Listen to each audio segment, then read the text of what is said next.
The silent return. The Galactic Confederation's Grand Hall sparkled with lights from 1,000 different worlds. Representatives from every major species in the galaxy had gathered for the most important celebration in their collective history. 10,000 years. That's how long it had been since the last human drew breath, or so they believed. Commander Thrix of the Zalathi Empire stood at the central podium, his 4 arms spread wide in triumph. His scales shimmered gold under the ceremonial lights, and his voice boomed across the vast chamber filled with delegates from hundreds of civilizations. Today marked the anniversary of what they called the Great Cleansing, though in their historical records they preferred the term the necessary peace. 10 millennia of prosperity, Thrix announced, his mandibles clicking with satisfaction. 10,000 years since we freed the galaxy from the chaos of humanity. No more of their reckless expansion, no more of their dangerous ideas about freedom and individual rights disrupting our perfect order. The assembly erupted in celebration. The Korvax delegates hummed in their crystalline harmony. The Vorthak warriors beat their chest plates in approval. Even the usually stoic Etherian ambassadors flickered their energy forms in agreement. They had all benefited from humanity's absence. Their territories had expanded into what was once human space. Their technologies had advanced without the unpredictable variable of human innovation, challenging their careful progress. But in the depths of space, in a region everyone avoided, something stirred. The dead zone, they called it. The vast emptiness where Earth and its colonies once thrived. No one went there anymore. The radiation from the final bombardment still lingered, they said. The space itself was cursed, twisted by the weapons that had ended humanity's reign. Lieutenant Kara of the Confederation Navy was the first to notice. She was running routine scans from her patrol vessel near the dead zone's border when her instruments detected something impossible. A signal. Faint, but unmistakably artificial.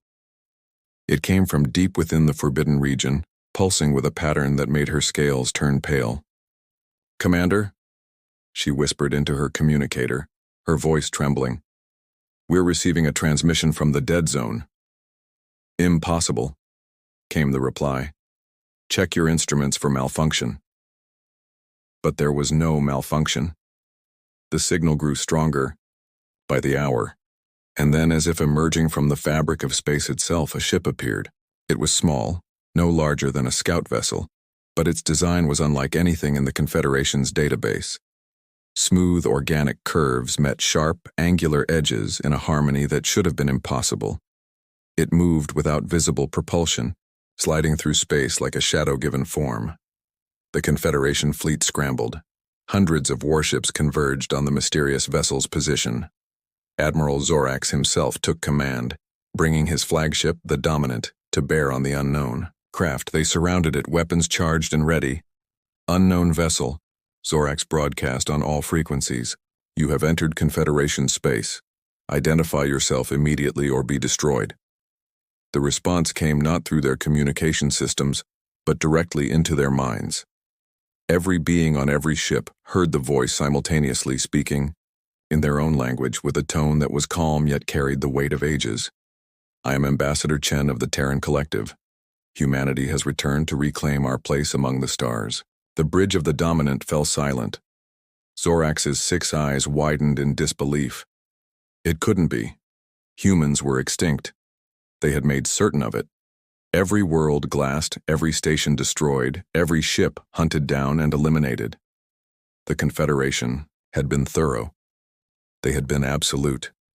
"Impossible," Zorax snarled. "Humanity is dead. We made sure of it." The small ship suddenly wasn't alone. Reality seemed to ripple around it, and more vessels began emerging from nowhere. Not from hyperspace or warp, but from something else entirely. They materialized like ghosts, becoming solid, dozens, then hundreds, then thousands. Each one unique in design, but sharing that same impossible harmony of organic and mechanical aesthetics. Ambassador Chen's ship moved forward, passing through the Confederation's defensive line as if the other vessels weren't even there. Their weapons fired, but the energy beams bent around the human ship, unable to touch it. "You thought you destroyed us," Chen's voice continued, now accompanied by a holographic projection that appeared on every ship's bridge simultaneously. She appeared human, but different. Her eyes held depths that seemed to contain stars, and her presence carried a weight that made even the largest aliens feel small.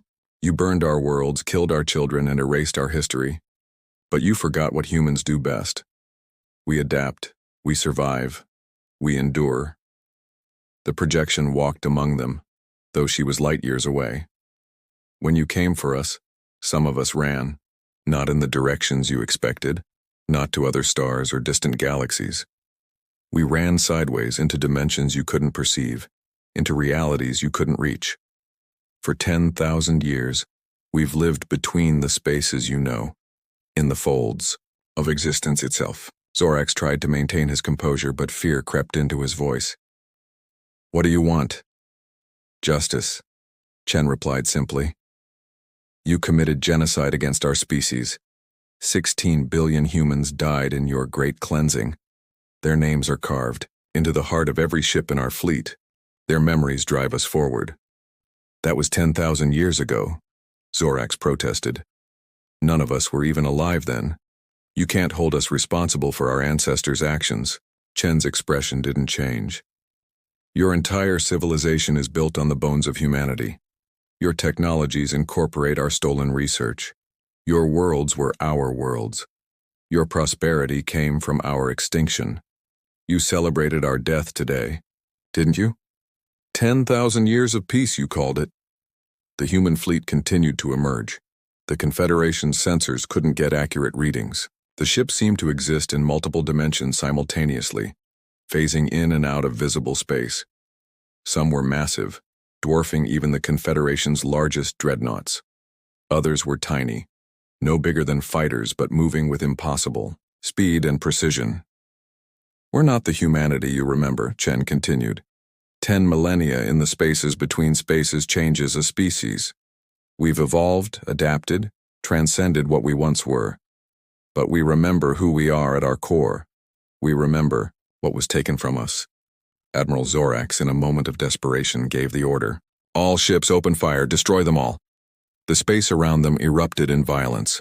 Thousands of Confederation ships fired everything they had: plasma cannons, antimatter missiles, quantum torpedoes, weapons that could crack moons and shatter asteroids.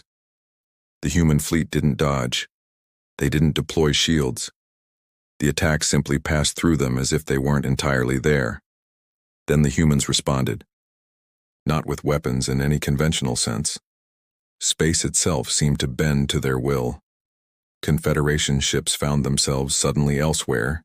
Their positions shifted, their formations broken. Some vessels aged rapidly, their hulls rusting and crumbling in seconds.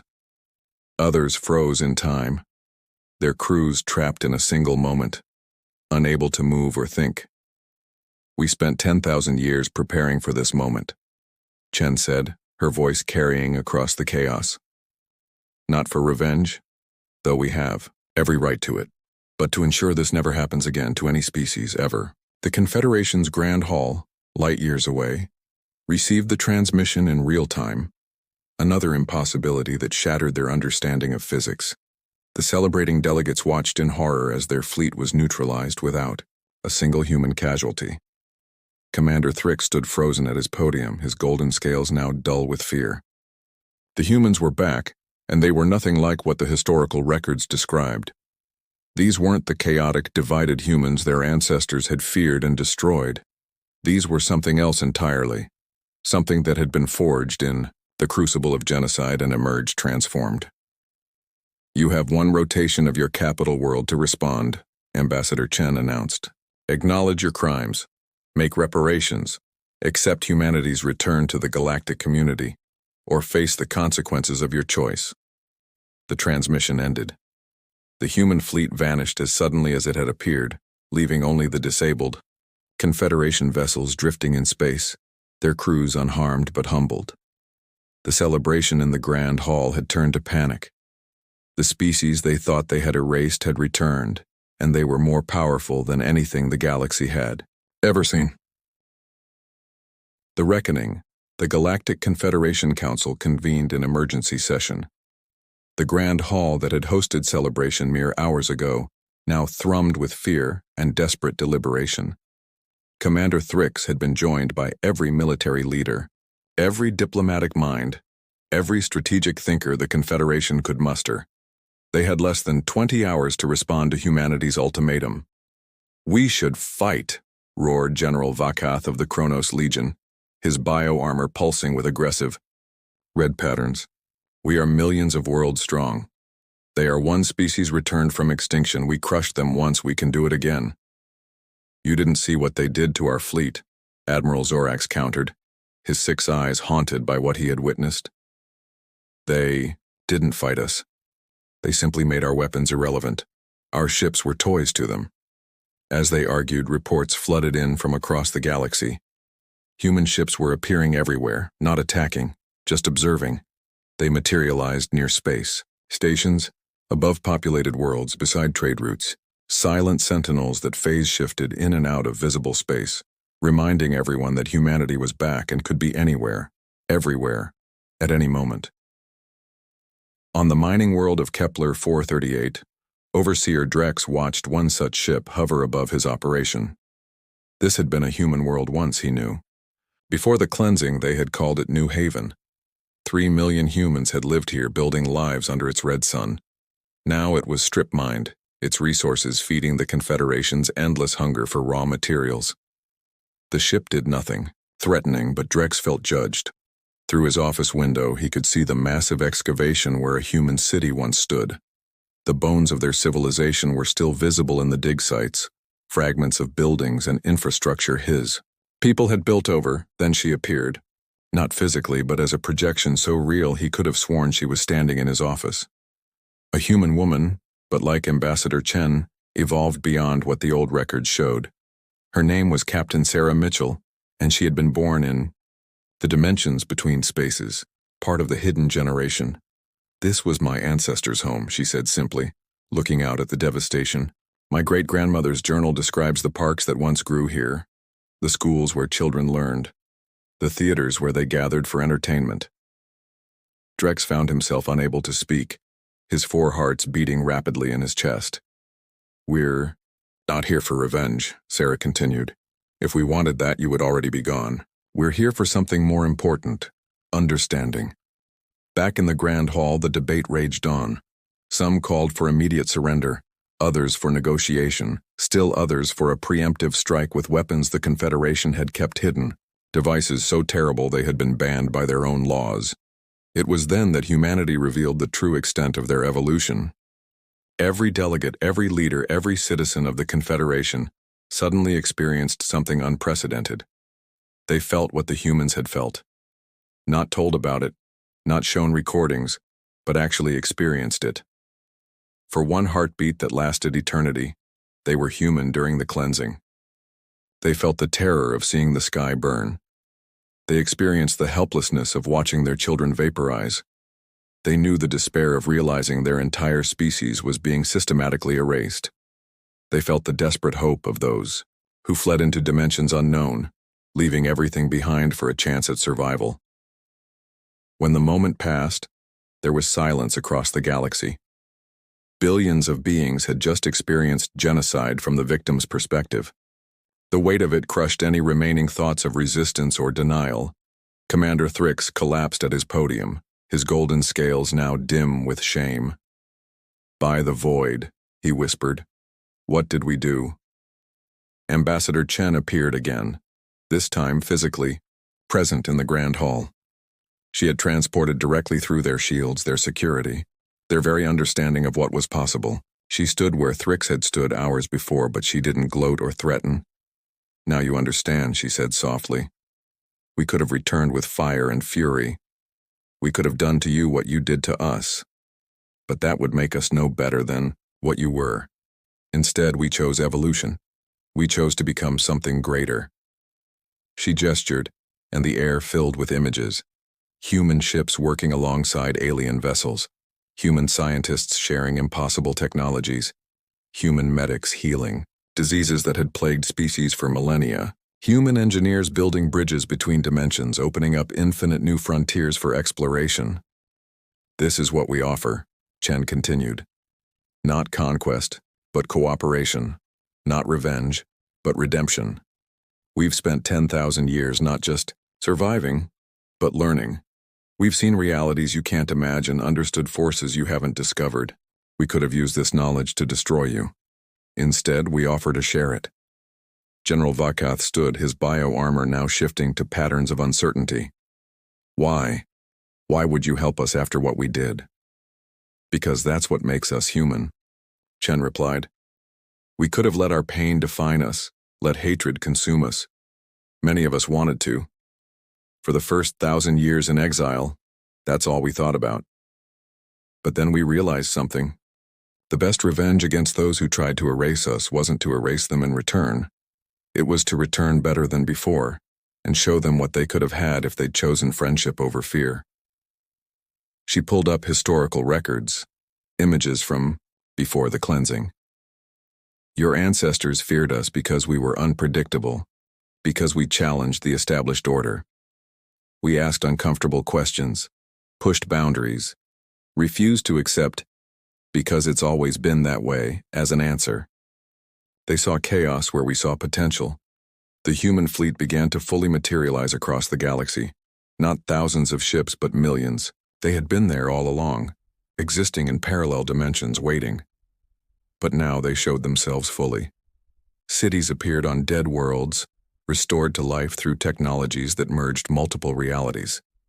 Space stations materialized at trade routes, offering services that defied physics.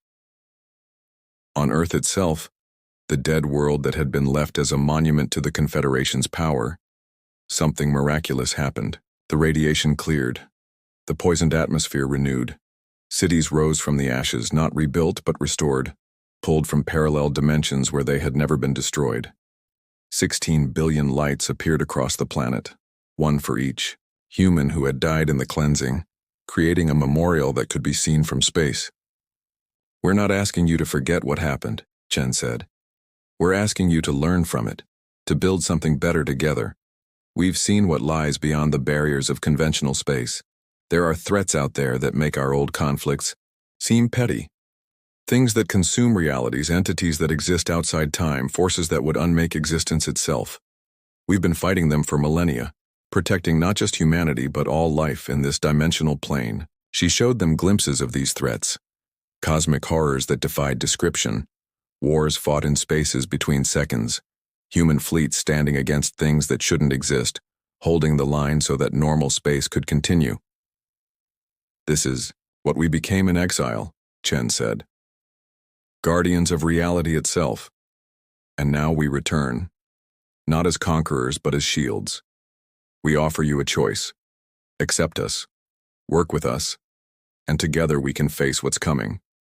Or reject us, and face it alone. The council fell silent. The weight of decision hung heavy in the air. It was Thrix who spoke first, his voice humble in a way it had never been before. We accept, he said simply, and we ask for something we have no right to request. Forgiveness. Chen smiled, the first truly human expression any of them had seen from her. Forgiveness isn't given, it's earned. But redemption? That's always possible. And so began the new age. Humanity had returned, not with vengeance but with wisdom earned through suffering. They shared technologies that revolutionized galactic civilization. Dimensional travel opened infinite resources, ending scarcity. Medical advances from studying parallel evolution cured diseases across species. Most importantly, they brought perspective. The Confederation was reformed into the Galactic Alliance, with humanity not as rulers, but as guides. They insisted on no special position, no elevated status. They took their single seat at the council like any other species, but everyone knew the truth. Humanity had transcended what they all were. They had become something more. Captain Sarah Mitchell returned to Kepler 438, not to reclaim it, but to work alongside Overseer Drex in transforming it. Using dimensional technology, they restored the world to its pre-mining state while keeping all the extracted resources. The paradox of having their cake and eating it too, humans called it with a laugh. Your ancestors were wrong about us, Sarah told Drex as they watched New Haven rise again, pulled from a dimension where it had never fallen. We were never chaos. We were possibility. The unknown isn't something to fear. It's something to explore. The memorial on Earth became a pilgrimage site for all species. The 16 billion lights served as a reminder of the cost of fear and prejudice. But more than that, they represented transformation.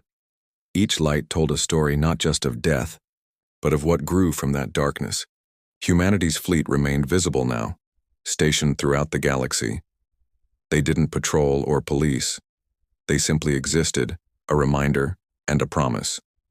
When extra-dimensional threats appeared, and they did with increasing frequency, the human ships were first to respond. They fought horrors that regular space couldn't comprehend, wielding weapons that existed in multiple realities simultaneously. Ambassador Chen stood in the rebuilt Grand Hall, addressing the first joint session of the Galactic Alliance. Representatives of every species, including many that had been hiding in fear of the old Confederation, had gathered. The hall was different. Now, less ostentatious, more functional. Humanity's influence was subtle but present. We spent 10,000 years in the spaces between, she said. We could have stayed there, safe in our dimensional fortresses, letting this reality face its threats alone, but that's not who we are. We're human. We're explorers, builders, dreamers, and yes, fighters when we need to be. We came back not because we had to, but because it was right. She paused, looking at the assembled species. You tried to erase us because you feared what we represented. Change, growth, the unknown. But here's the truth our exile taught us. The unknown isn't your enemy. Stagnation is. The real threat isn't from species that challenge your comfort, but from becoming so comfortable you stop growing. The future stretched before them, infinite with possibility. Humanity had returned not as the chaotic force the Confederation had feared, but as evolved guides for a galaxy that needed to grow. They had turned their genocide into genesis, their extinction into evolution. And in the depths of space, where reality touched other dimensions, the human fleet stood watch. They had endured the worst the galaxy could do to them and emerged stronger. Now they stood ready for whatever came next, not as humanity alone, but as part of something greater. The stars remembered humanity's pain, but more importantly, they would remember humanity's choice. When offered the chance for revenge, they chose redemption. When given the power to destroy, they chose to create. When they could have ruled through fear, they chose to lead through example. 10,000 years of exile had ended. But for humanity and the galaxy, they had returned to. Protect, the real journey had just begun.